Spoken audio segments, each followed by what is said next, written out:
fans. This is where you meet the rising stars of boxing. Introducing first. In 21 pro bouts, he has 19 wins, with 11 of those by knockout. At 145 1/2 pounds, he is the current WBA, NABA Welterweight champion.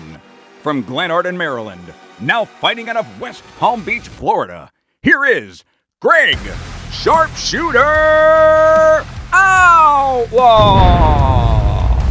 Greg Sharpshooter Outlaw, welcome to Introducing First. How are you, brother? I'm fantastic. I'm excited to talk with you. Let's talk about you being the champion first. Congratulations. You've been holding the belt for about a year now, right? Yes. April, May the year. April. Yeah. How was that night winning the belt?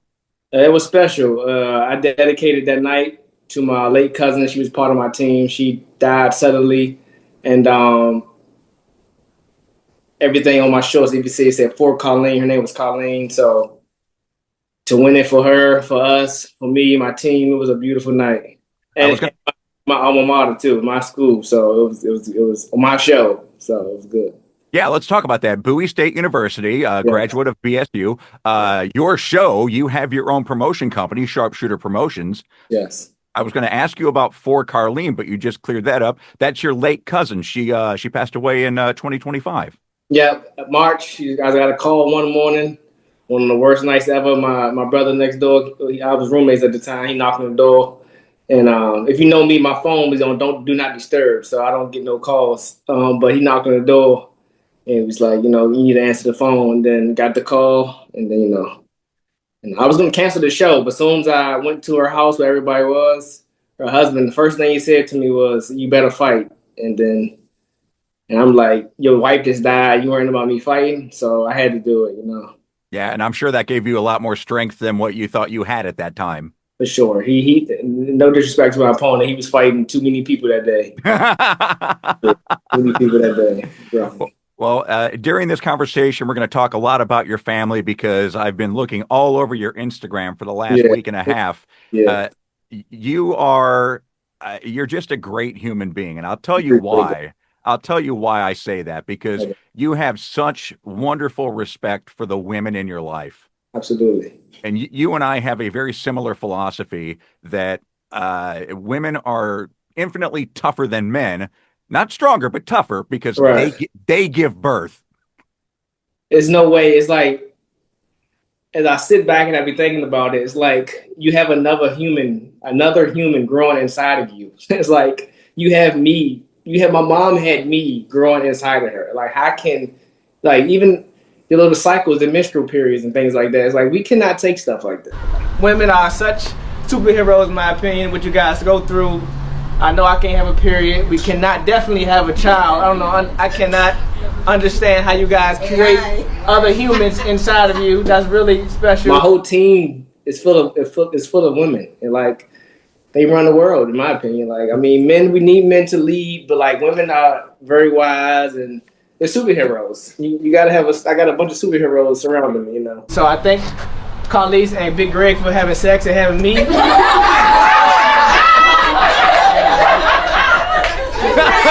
They created you. That is great. Not only are you very close with your mom, but you're very close with your nana too. And my nana, she's my number one.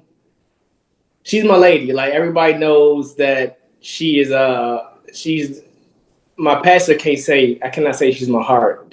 My pastor said it's giving her God-like qualities, but she's my lady. That's my girl. She's me and her are like yin and yang. Like me, I don't live in the DMV anymore, as I told you. And one of my hardest decisions was leaving her. Really, it's like I really breathe that one. Everybody know that's like my best friend. Yeah, that's like my best friend. So, what makes you more proud in life? Winning the belt, the NABA WBA welterweight belt on April of 2025, or surprising your nana at 80 years of age with a brand new car? Nana, why are you looking like that?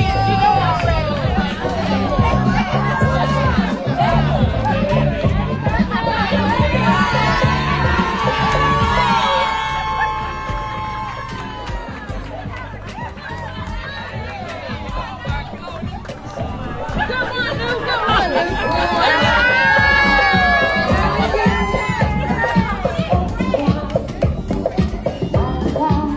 Oh, surprising my nana. She had even though she don't drive, but to church and back and maybe a grocery store. She was driving this 2004 Saturn Ion for so long, and only 100,000 miles on it. I mean, it was my aunt's hand-me-down, her daughter. So then she was the car, no AC. She got the little wind, the window, the little manual window wind down, and break. It was breaking down a lot. I paid for it already once to get out the shop, almost $2,000, and a couple of years ago. And I'm like, it was breaking down some more. And I'm like, you know what? She turned 80.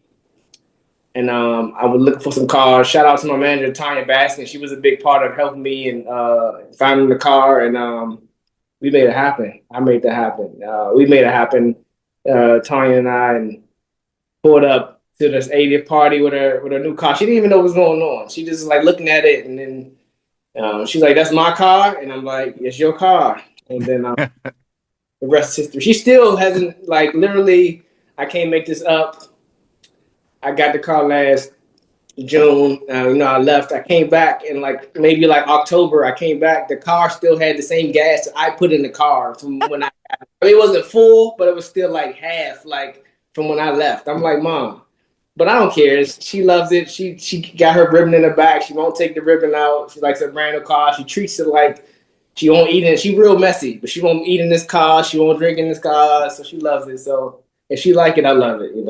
Yeah, well, you said that so quickly without hesitation about which one made you more proud. But how do you feel about being a champion? It feels amazing, but it's just the beginning for me. I've been doing this for my entire life, really, and it's a stepping stone I need to get to the top to it's a big, big fight. I'm trying to crack that top 10 this year. God willing, I will, and then start getting that shot, having a big call. Last year at the Canelo Crawford fight. I'm seeing everybody I grew up with, and in the boxing world, everybody I know, and I was just telling people like my life will be completely different this time next year, and this is the year. I know I'm gonna have that fight soon. I know I'm gonna crack top 10, and then I get that real belt. But as for the WBA and ABA, it came with a little suitcase and all that, and I felt official. I was like, I feel like I'm making it. I feel like it's starting to make sense now. I've been doing this thing for so long, it's making sense. So it was a good thing. Nori came and she was the official for the belt, if you will, supervising and all that. It was a beautiful thing. When she handed that belt over to me after I won on Colleen's night, it was a beautiful night. We're talking to WBA, NABA welterweight champion Greg Sharpshooter Outlaw. I know you've been talking about this being your year. You defended the title already in February of 2026. That was a unanimous decision victory. But I saw in an interview where you said, you want to start getting that bag. You want to start getting that money. So you're talking about maybe people over in Dubai. You're talking about Conor Benn. That would bring in a lot of money. You win a lot of money. Well, how you showering grandma and mom then?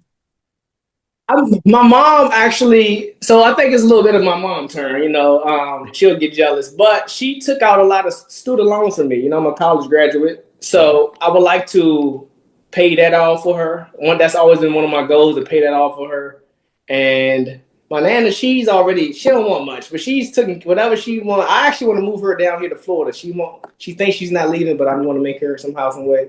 But my mom, like I said, I'm gonna pay her bills off. I want to get her totally debt free, and then let her really retire. Like, she retired already, but I want to re-retire her again. I know it's not a word, but I want to do it all over again, so she can make sure she just really living the rest of her life however she want to do it. You know what I mean? What is your degree in? Sports management and a minor in Spanish and concentration in communications. Wow, that's well-rounded. Thank you. I try to, No wonder you have sharpshooter promotions. Absolutely. That business comes in handy, huh? Sports management. Oh my God. I sold so many tickets growing up, and then I always wanted to do it, but I was signed to different promoters. And then when I was with Marshall Kaufman, I had got out of that contract, and then I said, this is my time now. I'm gonna try. I'm gonna do it now, But you won the title on your own card. Absolutely. My last 2 fights is on my card, on my show. How do you find time to promote and train? I got to give all the credit, first and foremost, to God, but my team, the women in my life. Colleen, she was a big part of it. She was part of my first show. But my mom, I call her my momager. She does it. Tanya Baskin. You got Jay, my best friend, she's my accountant. And you had Colleen. I had a team full of women that kind of makes my job easier. You know what I mean? Like, all I do is train, and I see the purchases get ran up on my Air Max of like flights and this and that. But other than that, they kind of like keep me in the blind unless I have to make a decision or I have to be involved. And they'll like check in on me, ask me, I'm gonna buy this, I'm gonna do this. But for the most part, when it's that time, if I throw a show, they take over, and then I just fire this train. They always say behind a good man is a good woman, and A good woman. you have a great team of women. But now let's talk about the men in your life. Your brother's been one of your coaches and trainers since you started boxing. Yeah, it's actually my fake brother's name is Eric. Eric, yeah. Eric Washington was one. My coach has been in my life forever. Her name is William Pinckney. That's like my dad of boxing. Let me ask you this, though, because I see you in pictures and videos with world-renowned trainer Kevin Cunningham. Is Kev your trainer? Is he your coach? Yes. So last December, I made so my first show promoted was October 2024. After that fight, I won unanimous, and then I made a decision that I wanted to venture off coaching. Not my original coach, but I was with a guy named Troy Fox, who me and him are still close. You should know his sons fight, Twin Towers. They fight. They Michael Fox and Alonzo Fox. But I told Troy I'm gonna venture off. I'm gonna move out of this area. The area being DMV. I feel like it was my nana pulling me. My mom. I had too many distractions. So I reached out to Kevin Cunningham, and he usually don't really respond to people. If you know Kevin, he not really. He doesn't need to. No, he doesn't need to. He's his resume speaks for itself. You know what I mean? He trained 11 world champions: Corey Spinks, David Diaz, just a couple of the big names that he's been around. Absolutely, Devin Alexander. Alexander, yes, sir. So he DM'd me back one day. He was like, "Come down. I'll give it a shot. We'll see if we work out." I basically introduced myself, and then I was scheduled to fight in January of 2025. So I came down here, which is Florida, in December of 2024, and we talked for a long time, and we clicked. I mean, no nonsense, he don't play. He's real militant. You know what I mean? He's a former cop, so yes, and military. He was in the military as well, so he doesn't play around. So I've been here, then. So fast forward, I won my fight in January. It looked great. A lot of people say it's the best I've ever looked since amateurs, really.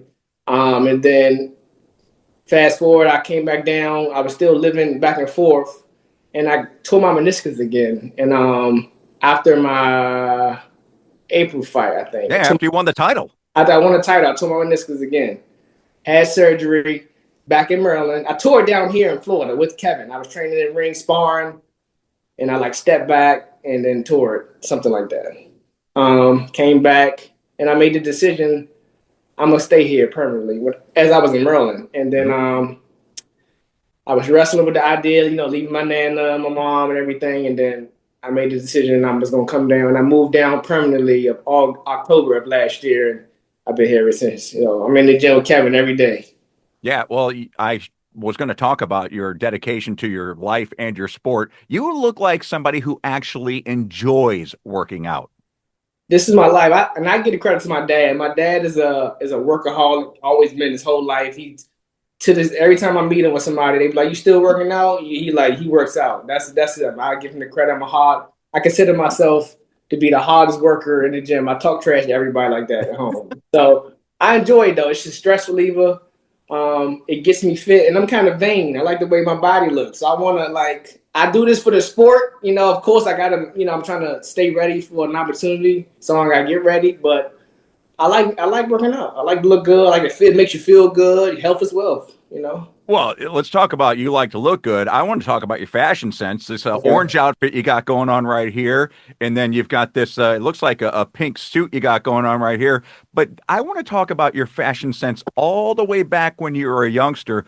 What the heck's going on here with these cowboy boots and the sock up and that little picture right there, little Greg? The cowboy boots was my thing. My mom gave me some cowboy boots from my dad, I guess, and I never took them off. I wore them every day faithfully.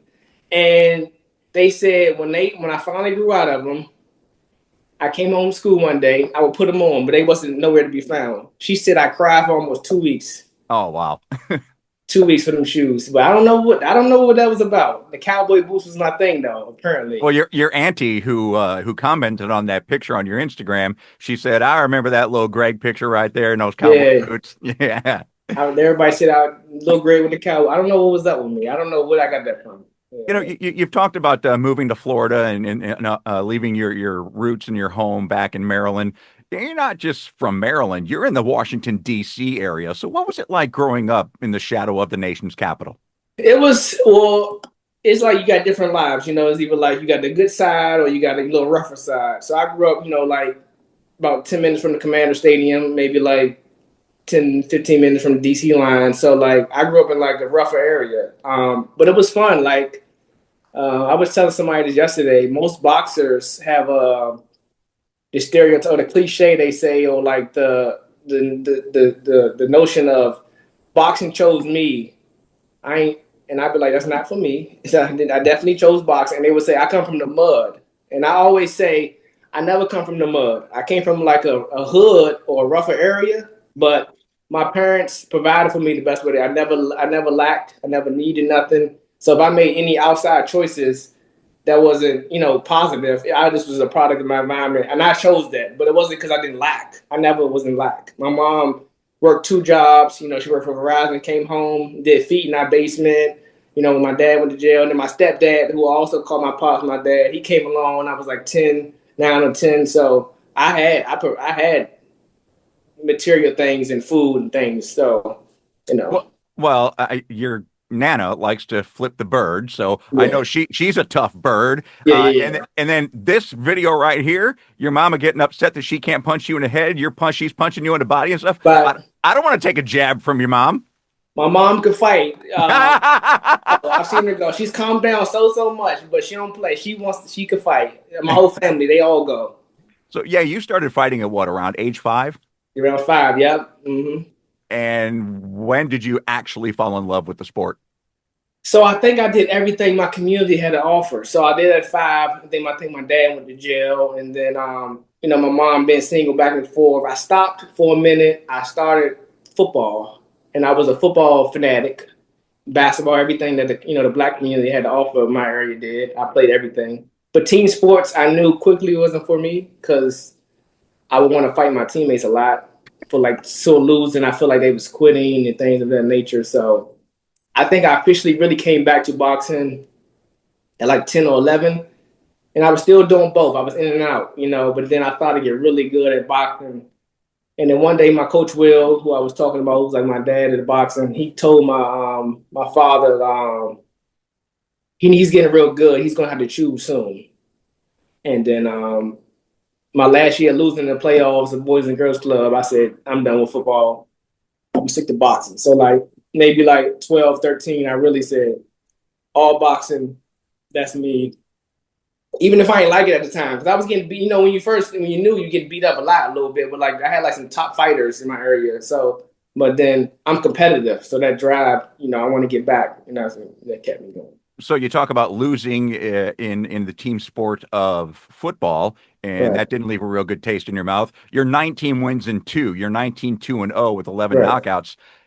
How do you deal with those 2 losses in an individual sport? Now I know it's not an individual sport because you have a lot of support going in the corner and all that stuff and your sparring partners, but you're the only guy in there. Devastating. Especially I didn't think I did the second one. The first one, I don't like to make excuses, but I feel like, well, I knew I wasn't hydrated. My coach at the time, Coach Fox, he said he never wanted to say this to me in the corner, in the locker room, but he was like, I kept asking for like juice and water, and it was like, I knew you wasn't hydrated. But I took that fight, it was supposed to be not an easier fight, but like my first fight after COVID, and I pushed the weight down to 140, and the guy. I still thought I did enough to win, but it was an ugly when he beat me. The second one was devastating. I was going to retire, quit after that.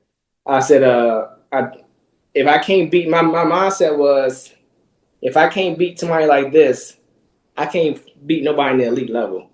So, So you know, what turned that around for you then? My pastor played a big part of it. I'm not gonna lie, Pastor Battle. He's one of my closest people, one of my leaders in my life. He kind of gave me like at first after the loss, everybody's texting me and love you, champ, all love what you want to hear. Pastor Battle was like sending me scriptures and things. And then that week later, he called me. He texted me like, "Can I talk to you?" And I'm like, "Sure." It's Pastor Battle. So he called me and he basically asked me. We had like a real conversation. He was like, "I gave you the cliches. I gave you the scriptures. Now I want to get real." And he was like, because he was in my locker room. He was there that night after I lost. He was like, "You said something to me. Well, you said something like, why me or something." And he was like, he basically we had a long talk. And I got to get into details, but he basically said, "You didn't do your job. That's what happened. You didn't do your job." He was like, "You had the ring walk looking nice. Your uniform was looking nice. I sold 506 tickets that night." Wow. It's 500. It was my birthday, my literal birthday though, which is way the worst. 506 tickets. And he was like, you didn't do your job. Because I was like, I did everything right, training, blah, blah, blah, blah. I was like, but in the fight, I did this. And he was like, well, that's your answer. You didn't do your job. So now before every fight, he texts me, "Do your job," 3 words. Him and Pastor Kevin are texting me, "Do your job." And that's what I do. I just try to do my job and win. And it's one thing to have your family say that or your coach or your trainer, but how cool is it to have somebody who's completely outside of the circle like that be able to talk so straight to you? Oh my, I don't take it for granted. And he's a big figure in the church community or like the DMV. He's well known.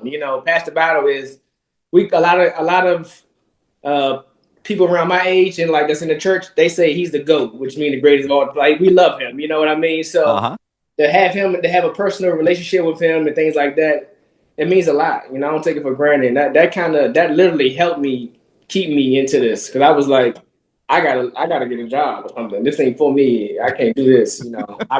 I had the wrong dreams and the wrong visions. This guy beat me. You know what I mean? So I pushed. It's a beautiful thing to have people like him, praying warriors, and people that's keep you motivated. You know what I mean? And Abs- keep it real with me too. Like keep it real. that's the most important thing is somebody to keep it real for you because, as you climb the ranks, as you get belts, people are going to be like, "Oh my God, that's my guy. That's my guy." And they're going to tell you everything you want to hear. Right. Yeah. But to But hear yeah, somebody say that what you need to hear, different story. You can't listen. I always tell people around me like, don't let me slip. Don't tell me when it's something like if I'm doing something wrong, let me know. So like my close friends, my close circle, my brothers, we usually are each other's uh accountability partners. You know what I'm saying? We keep each other accountable. If he's like, bro, you slipping right here, or like, like, and I'm a little more rough when it comes to the verbiage, the tone. Like I go straight at you, like, and probably say something like, you blah blah blah. They probably like, listen, you need to tighten up a little bit. You know what I mean? So that's a beautiful. My tribe, my circle is from the men to the women. Everybody's beautiful. You know what I mean? Outlaw Nation. Outlaw Nation, Outlaw Nation. Yeah, that's right. You definitely just reach Outlaw Nation. That's this the brand right here, Outlaw Nation for Uh, sure. we were talking right there about how you're a little bit more forceful in your approach. That might come from Big C. Listen to this clip right here where she's chastising you about you're in her house. But this is my house, Greg. Why you always gotta be telling me what the fuck to do? No, I really be irritated. I am. Like he gonna tell me what to do with people. But I just gotta say no. But I can tell people I'm talking to my friends. You in my house. But she don't want But that. I asked her, that's my friends. Get out my house. No, people be thinking I be stressed out because you come in my house telling me what to do when I ask my friends something. Oh my God, dude. I would have ran out of the house if that was my mom talking to me like that. What set her off? What did you do? I don't know, just want her way or the highway. She wants to fight with me all the time. Well, somebody's actually asked when your reality show is going to start, and I got to say, it would be a fun one. I listen. I've heard that. So you think she's bad? You just now following me. My nana's calmed down now. 'Cause she's getting. I think this year she's like, I don't know. She's getting a little older, but like her mouth is 10 times worse than my mom. Like 10 times. If you ever go to my Instagram and go to like my highlights and go to like Nana, continue like she. If you just click through that as a movie, she is insane. She is No filter. No filter. Does because I've got a picture of your mom right here on the 25th when you won your belt. Does she worry about you in the ring, or does she just accept it? Yeah, she doesn't. She doesn't even watch it. Her, she all those tickets is probably majority of them is her people. Like she pushes it. Like she's a blessing. I'm not gonna lie. She works, like I said, bend over backwards for me night and day. She pushing them tickets, making sure somebody support. She sell every last ticket, and then when it's time for me to fight, I kiss her. Like I walk out with music, I find her, kiss her in the cheek, and then she's gone. She's outside. She's not watching that. I don't blame her, and she's not the first mom to have her do that, you know. Yeah, she's gone. She can't watch it. But she knows that it pays the bills, and she knows that it makes you happy. Absolutely, that's my passion. She does, she just prays for me, and pretty much all you can do. All you can do. She know I put the work in. One thing they know this that I never cheat the sport. My motto is 110%. I never cheat the sport. Like Coach Kevin, he'd tell you, like, I've been fighting with one hand. I had surgery in my, you can see how big my knuckle is. I had surgery in my hand for my last fight, and I'm in the gym with one hand. I can do as much as I can do, but I'm training every day. Like, this is my life. So what happened to the hand? So like round 5, like towards the end of round 5. In your February fight? Yes. I like threw a hook or something. I don't know what I hit him on top of it. I don't know what happened. And then I knew it was the same. I actually had the same surgery 3 years prior in the same month, 2 days apart. But it felt like the same as that, but like my knuckle was jumping over or something. And I went back to the corner like my hand is messed up, But it's like you got 4 more rounds, 5 more rounds. What you gonna do, Yeah. So unless you get him out of there in the next. Unless I get him out of there or something. So we got the job done. Yeah. So when do you fight again? When this is healed, and how long will that be? So I had surgery 2 months ago. I'm officially cleared to start. August they said. So hopefully I could be fighting sometime in the August, early September latest, because I want to fight twice this year, 2 more times. I planned on fighting 4 times this year, but it's God's plan, not mine. Stuff happened. So I'm always training, like I said, hopefully into August, early September, and then again before the year is out. I want to fight like England, Dubai, someone in the big. I want to be over there, one of them, somebody. I want to get out of my little comfort zone and go fight somewhere. Yeah, like being an undercard on a big show. That would be phenomenal. A beautiful thing. So if you got anybody, some connects, send them my way. That'd be a beautiful thing. Well, you probably have more connections than I do. I mean, geez, Michael Buffer's done an intro for you. The world is ready and waiting for you. Ladies and gentlemen, let's get ready for Greg Sharpshooter Outlaw. Dude, that was legendary. People don't know. People that's really not into boxing was like, how did you make that happen? And I was like, honestly, I can't take credit. My mom and my Malik, they did it. I don't know what they did it. I don't know. And then you went in a stare down face to face off with Evander Holyfield.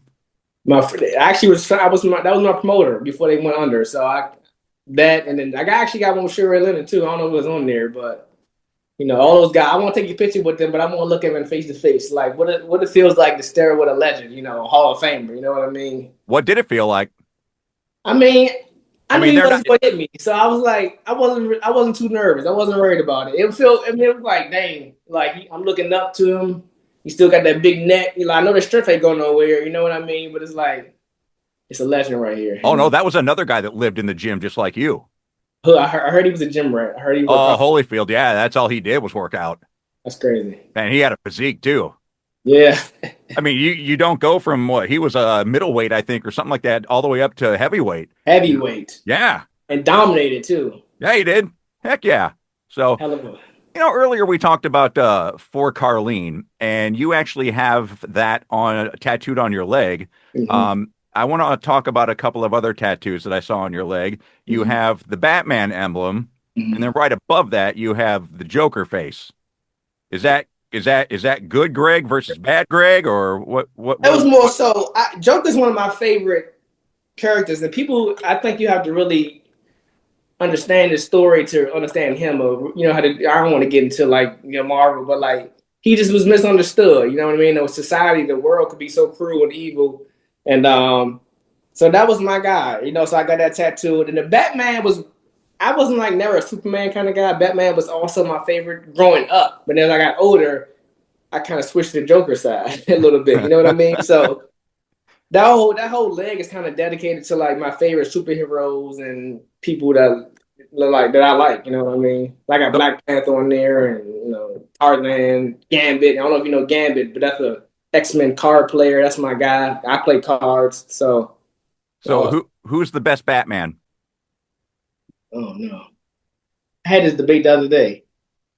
You probably gotta go with the original. It's hard to go. You gotta go to OG. Going Adam West, are you? You gotta go to OG. That's hard. Okay. You can't beat that. What about the Joker? The ones on my leg that died? He's the best one. He's the best. There's no other one. The other ones to me is like Heath Ledger was amazing. Heath Ledger was the guy. Yeah. He was the guy. In my opinion. I'm right with you on that one.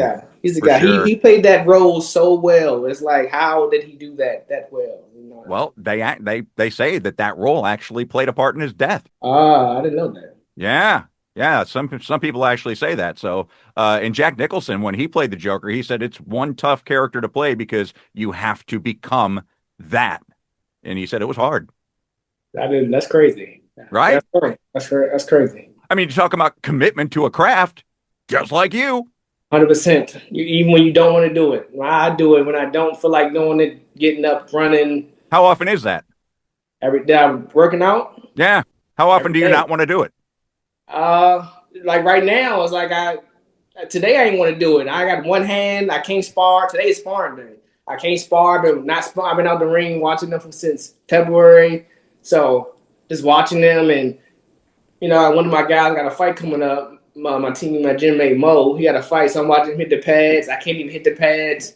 I do the same thing every day. One hand trying to, you know, this right hand better be sharp. I tell you, it's gonna be sharp. I tell you that. But like, not today. It's like, what am I training for? I can't fight. You know. Now, what happens if that I don't feel like doing this happens on fight night? You get 4 times a year, bro. Yeah, that ain't gonna happen because we here now. We here now. I didn't. If you know me, I suffer the week of the fight week, because cutting weight. That's the worst week of anybody boxer to tell you. That's the worst week ever. So once I can rehydrate, and fight night is here. I know I done sold all the tickets. I know this is my time to shine. I know the work I done put in, all the sacrifices I had to go through, all the weight I done lost, cutting weight and suffering. Somebody got to pay for this. Somebody's paying for this. For it's sure. that guy standing across the ring in that other corner. He got to pay for this. He got to pay for this. Yeah, he got to. So, ideally, what happens in the rest of 2026 and early 2027 for Greg Sharpshooter Outlaw?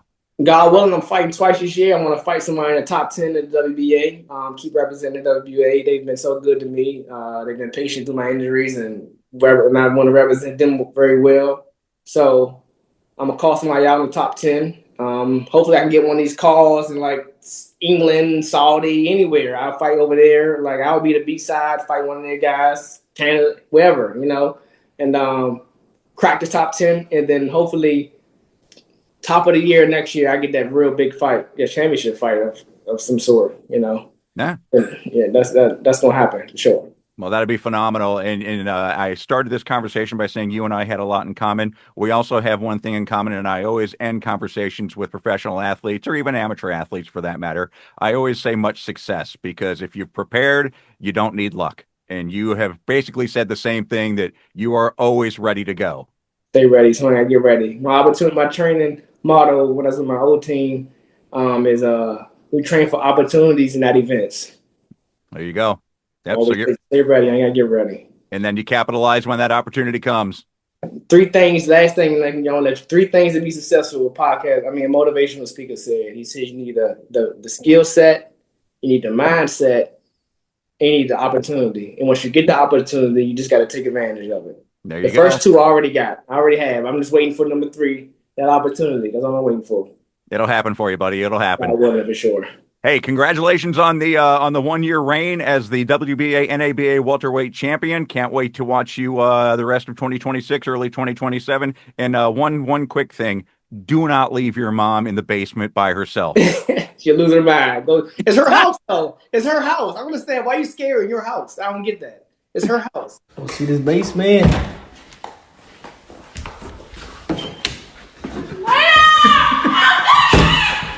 the door, Greg! Fucker. Come on. Next time you see her and Nana, give them a big hug for me. I'm a big fan of both of theirs and yours. I appreciate you, brother, for sure. This has been Introducing First, Greg, Sharpshooter Outlaw. Introducing First is a presentation of the NABA, hosted and produced by Kevin Klein, executive producer Andrew Kingmaker Kapolsky. Please follow and subscribe, and join us next time for another candid conversation with one of boxing's rising stars. Until then, thank you for watching.